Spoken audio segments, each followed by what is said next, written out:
Actually, it wasn't all that many years later that I was a sportscaster at WHO in Des Moines. I'm a sportscaster for the Chicago Cubs.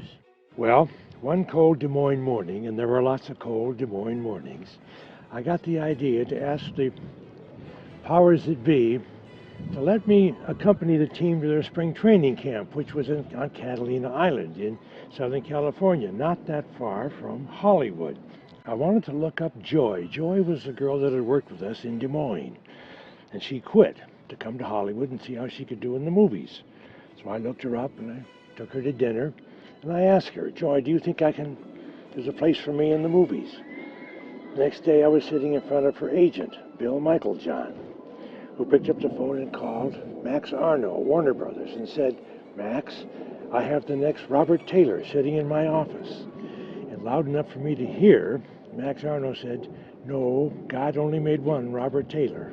They did agree to see me, and they screen tested me. We did Philadelphia Story. But 2 days later, I was on my way back to Des Moines, knowing that I'd failed that test. It was a terrible test. However, 48 hours later, got a telegram. Warner Brothers offering 7-year contract. What did I tell them? Michaeljohn.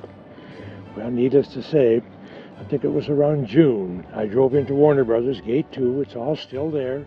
Somewhere in there, Mom's prayer came to mind. Mom said, Ron, no matter what, love it like it is. It gets lovely or you get moved. Love does the work. But no, this sounds ridiculous. Don't tell anybody what you're doing. Well, I had occasion to lean on that prayer the ensuing few days when they said things like, his neck is too short. Well, Jimmy Cagney's neck is too short. Get me Jimmy Cagney's shirt maker. Well, the tailor made it broad in the back and narrowed it down in front, then gave the illusion of a longer neck. Then they said things like, what do we call him? Dutch Reagan isn't going to work on the marquee.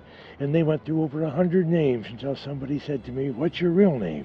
I said, Ronald Reagan. Well, you'd think they came up with it. My mom's prayer really came to the fore the first day of shooting when the director said to me, all right, speed, action. But all my jitters just faded away and it was just me and the point of view. But his next words, I'll never forget how much I thanked my mother when he said, cut, print that, next. Of course, I must confess, not that many years later, I was trying to get into the Los Angeles Country Club. And they said things like, no, we don't take actors. And I found myself quoting the famous Victor Mature quote, no, I'm no actor, and I've got the film to prove it. Well, there you go again.